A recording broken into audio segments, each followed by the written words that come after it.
What's up, Windwalkers, and welcome to my Mythic Armed Bandit guide. Now, before I get into the guide, there are two things I did want to address. Because the video is taken from a VOD, unfortunately the POV does look a little bit half-baked. Kind of like I left it in the oven, lay down on the sofa, and fell asleep. You know, the classic. Secondly, yes, I know I downed Bandit quite a while ago, so this video is a little bit late, but sometimes in life, you have to wait for content creators to stop being lazy. It is what it is, I don't make the rules. Anyway, gear. Now, this is a little bit misleading.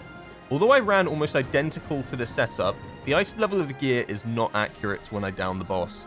You really want a two-hander for this fight, as it's a constant ad-cleaving counter, and if you have an Eye of Kazan, you do gain a ton of value in P2 when damage truly matters. As of recording, this was the rank 1 Windwalker log, and you can see exactly where all the damage came from. Two little abilities I like to call Crackling Jade Lightning and Slicing Winds, because that's their names.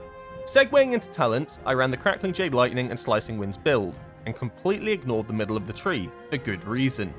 As there are constant intermittent ad spawns, you get a ton of value from stacking up Jade Lightning. I only cast Crackling Jade Lightning 7 times. That's how valuable it is to hold it in this fight. As well as this, you get the added value of Slicing Winds almost always hitting a minimum of 2 targets. Honestly, I would not switch out these talents under any circumstances. Alright, let's run through the fight, shall we?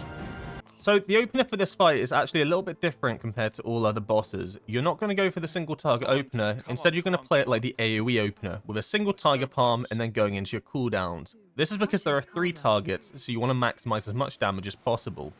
As well as this, you want to get Slicing Winds out after Fist of Fury. Now what's interesting about this boss is the coin mechanic. You want to make sure that you're always stood next to an incoming or outgoing rolling coin, as it gives you a buff to healing and damage amp. It is super important. So, we go to the left ad first, as there are 2 ads per set that you need to chuck into the boss. Across all pulls, the coins that you deposit will be the same per every set, but the spawn will be different. And this is going to be completely on a pull-by-pull basis, so getting used to this is super important. As well as this, I didn't touch a death at the start on the first ads. However, I like to save touch of death for the ads with the coins, as it's vital that you get done down in a certain amount of time. As you can see, I was the coin holder for our group for any coin set that dropped in the middle. This was my job. I even set an air horn notification to let me know that I had to put it in, and the idea was to always deposit at 0.5 seconds. So, as well as that, I'm just playing standard rotation. You can see I haven't sent my second Storm Earth on Fire. I'm saving this for P2, as P2 is where all the damage actually matters in this fight. As well as this, I sent 1 full Crackling Jade Lightning. I didn't even bother hitting the ads. I sent it into the boss. It's important to send this out as soon as possible, as you're trying to build up a second 20 stack Crackling Jade Lightning, and then you don't send it. As well as that, you're saving up all your cooldowns, all your major DPS, and that is because of the next big ad set that spawns when you deposit the next set of coins. This is absolutely crucial. You can see that I'm no longer on the DPS meters, and that's because I'm saving all of my cooldowns. Everything that I'm going to expend is going to be on this ad set. It is padding, but it's ethical padding. You will see that I will send absolutely everything now. I make sure to get the point buff, and suddenly I will shoot up the ranking. These ads need to die. They're fixate ads, so I make sure to pop everything into them. Crackling Jade Lightning, cooldowns, Celestial Conduit, Slicing Winds, and suddenly top of the meters. So, whilst we continue playing this fight, it's important to talk about defensives. All my defensives are used at specific times during the fight. Karma on pull, and then 1 minute 30 afterwards. I have a defensive assigned for basically every single start of an ad set. This is because this is when the most damage comes out during the ad set, and then I have predetermined defenses also allocated for when the boss does big AoE damage. This comes in later in the fight, but it's still important to make sure that you have defensives running throughout. Unlike earlier bosses in the tier, actually having set defensives is super important for the later bosses, including Armed Bandit, Mugsy, Lock-and-Stock, and Galliwix. Making sure that you have them all assigned and planned out ahead of time is super important. As well as this, you'll see that I save Crackling Jade Lightning for the moment that the ads spawn. Once again, I'm trying to get as much value from Crackling Jade Lightning as possible, and this is about how I play it for the rest of the fight. Whenever ads spawn, that's where I'll send it, because I get a lot more value from hitting multiple targets than just one. However, Slicing Winds I tend to send on cooldown.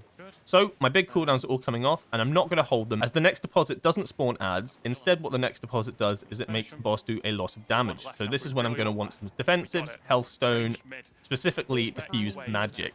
So I send everything into the boss and the ads, and I just keep going ham on the boss. Boss damage is super important here, and at this point, cooldowns are sent out off of cooldown. There'll be no more holding for the rest of the fight.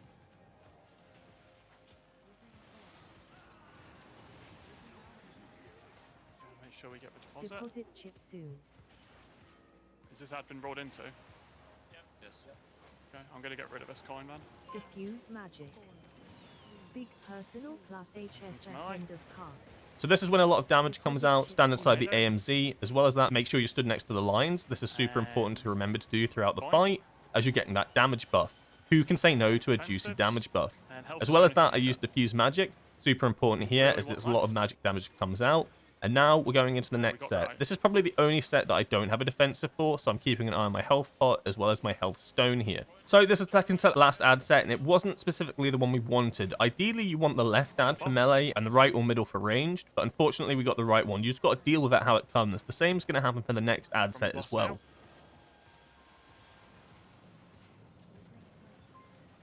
Okay, we're moving the boss. Make sure we get our deposit. So, we knock the boss down, and you can see I'm saving Crackling Jade Lightning up again. This is because another massive set of ads spawn. So, I hold Crackling Jade Lightning, stack it to 20, and then I send it out on these ads. As well as that, I'm still target prioring the boss here, as there's a lot of damage that goes into these ads, but at this point, getting the boss down to make sure that he phases at the correct time is super important as well. Final set of coin ads come out, and I send my cooldowns out again. This is because they need to die as fast as possible, but I also want to line up my cooldowns for the final set of the fight, and this is going to be when we lust. So it's important to do this. As well as that, I use Touch of Karma for this set to make sure that I don't take too much damage during here. You can see that a lot of the group is taking a ton of damage. I'm not taking too much as I've assigned a defensive for this. And now I'm going to have Fortifying Brew and Diffuse Magic for P2 when there's a lot of damage that comes out over time. Now we're getting into the final section when we phase the boss and we're pushing the boss into a certain position, and this is all about movement. There isn't actually a lot that goes on here. There are intermittent ad spawns that come up, however, do not prio damage on them. It's okay to save Crackling Jade Lightning up for them, but do not go out of your way to hit these ads. Passively hit them. Boss damage is so important here. This is a race against time. You can easily get to like 0.3% and wipe because the boss hits in rage. You need to get as much boss damage as possible, and making sure you hit the lines is super crucial. Now, if there's one thing I would have done differently here, it would have been sending out Storm Earth and Fire a little bit earlier when we bloodlusted. I didn't actually do this. I was too focused on positioning at the time, so I send it out later at the end of the fight. I still get pretty much full value from it, but I would have liked to have sent it out now. And you can taunt. Yep. Okay. Watch out. It's pretty good. So these ads also need to die, but you see I'm not going to jump into them. I'm not going to hit them. I'm still hitting the boss, and all I'll do on them is send out a Crackling Jade Lightning to help get the damage down on them.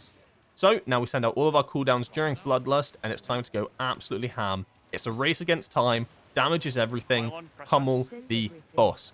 As well as that, make sure you're getting these lines. Somehow, I didn't get classed as getting the line buff on this one. No idea how. I guess I was a little bit too far away. It's important to make sure that you're close enough, but you can see how easily it is to not be stood next to it. So, once again, pummeling the boss, and the final set of Fixate ads come out, and these ones you do not damage. You're just hitting straight into the boss and making sure he goes down. I send out my second Storm Earth and Fire, and I use a Ring of Peace to make sure the ads can't get to us.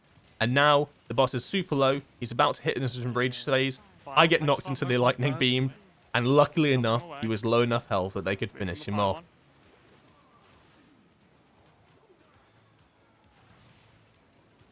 Yes! Oh my god! So, One-Armed Bandit's an interesting one. It's all about precise defensives, holding cooldowns for specific windows, and making sure that you get as much damage on the boss as possible at the same time. Even though you want classes like Shadow Priests for this sort of fight, Windwalker Monk can still output a ton of damage on the ads as well as the boss and contribute a lot to this fight. Anyway, I hope this guide helps you get your first takedown on One-Armed Bandit. I will catch you in the next one. Peace.